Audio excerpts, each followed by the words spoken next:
Hoje a gente vai mergulhar na logoterapia de Viktor Frankl, a famosa cura através do sentido. E para entender de verdade o poder dessa abordagem, não dá para ficar só na psicologia, sabe? A gente precisa investigar os gigantes da filosofia que moldaram o pensamento de Frankl. Bora lá descobrir juntos as raízes de uma terapia que busca responder a uma das questões mais humanas de todas. Afinal, qual o sentido da vida? O nosso caminho aqui está bem claro. A gente começa pelo problema que a logoterapia quer resolver, essa sensação de vazio. Depois vamos conhecer a solução do Frankl, explorar as bases filosóficas que são, profundíssimas, e aí detalhar os pilares da teoria. E, por fim, a gente vê como tudo isso pode nos levar para uma vida com mais propósito. Então, vamos começar pelo começo, né? O problema central. Viktor Frankl identificou uma condição que ele acreditava ser o grande mal-estar do nosso tempo. Essa é a pergunta que não quer calar. Poxa, a gente vive numa era com tanto progresso, tanta tecnologia, tanto acesso a tudo, e mesmo assim, por que essa sensação de falta de rumo, de tédio, de ausência de propósito parece tão comum? Pois é, Frankl tinha um nome para isso. O vazio existencial. E veja bem, não é exatamente uma doença, é mais uma frustração da nossa motivação mais fundamental, a busca por um sentido. Frankl chegou a chamar isso de neurose coletiva do século XX, e é uma sensação que, vamos combinar, ainda ecoa muito forte hoje em dia. E aí que tá o legal. Diante desse vazio, Frankl não deu só um diagnóstico.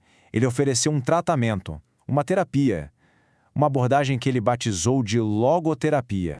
E olha, Viktor Frankl não era só um teórico, não. Ele era médico, psiquiatra, neurologista. Ele desenvolveu as ideias dele muito antes daquela experiência terrível nos campos de concentração. E essa vivência acabou confirmando da forma mais dura possível a sua teoria. Ter um porquê para viver era literalmente a chave para a sobrevivência. E aqui a logoterapia se posiciona de um jeito bem único. Pensa só, a psicanálise de Freud focava na busca pelo prazer. A psicologia de Adler na busca pelo poder. Aí vem Frankl e propõe uma terceira via. Ele dizia que a nossa motivação primária, a força mais profunda do ser humano, não é nem prazer nem poder. É a tal da vontade de sentido. Bom, e agora a gente chega no coração da nossa análise. Frankl não tirou essa teoria do nada. O que ele fez foi uma síntese brilhante de várias correntes filosóficas para construir uma terapia que fosse prática e acessível. Primeiro, a fenomenologia. De Husserl, Frankl pegou o método. A ideia é abordar a experiência da pessoa de forma aberta, sabe? Sem querer encaixar em teorias pré-fabricadas.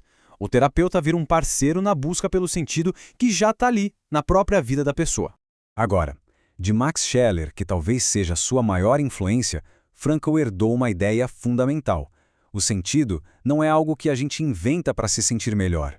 Ele existe de verdade, objetivamente, no mundo, nos valores. A nossa tarefa é descobrir. Essa percepção muda tudo. Não é sobre criar um significado, mas sobre responder a um chamado que já existe.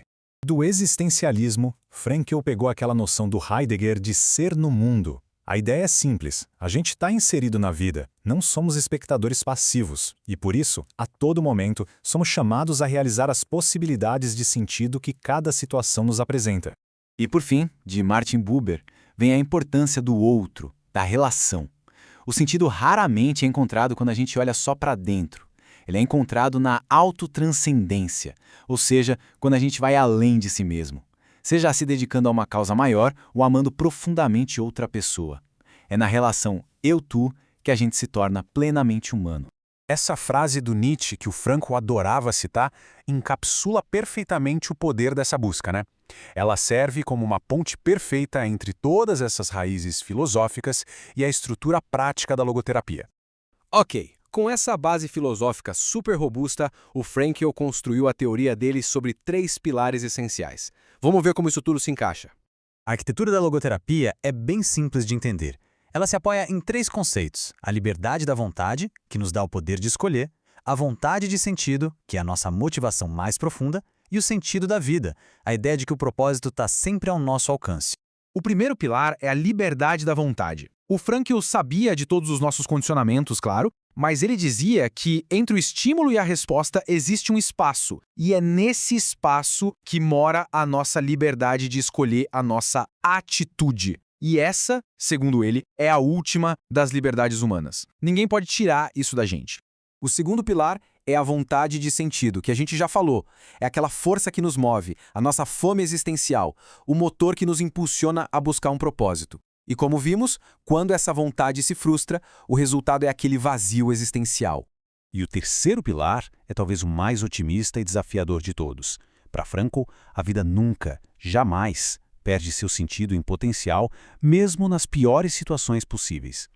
A nossa tarefa não é ficar perguntando o que a gente espera da vida, mas sim o que a vida espera de nós, a cada momento. Certo. Então a grande questão é, tá, mas como? Na prática, a gente encontra esse tal de sentido. O Frankl não deixa a gente só com a teoria. Ele aponta caminhos bem concretos. Basicamente, Frankl aponta 3 grandes avenidas. O sentido pode ser encontrado quando a gente cria algo, realiza um trabalho, pode ser encontrado quando a gente experiencia algo, tipo a beleza da natureza, ou quando a gente ama alguém. E o mais importante, o sentido pode ser encontrado na atitude que a gente toma diante de um sofrimento que não dá para evitar. Essa última via é a mais profunda. Frankl chamava a dor, a culpa e a morte de tríade trágica da existência. Elas são inevitáveis. Mas, através da nossa liberdade de escolher a atitude, a gente pode transformar a tragédia em um trunfo, o sofrimento em uma realização.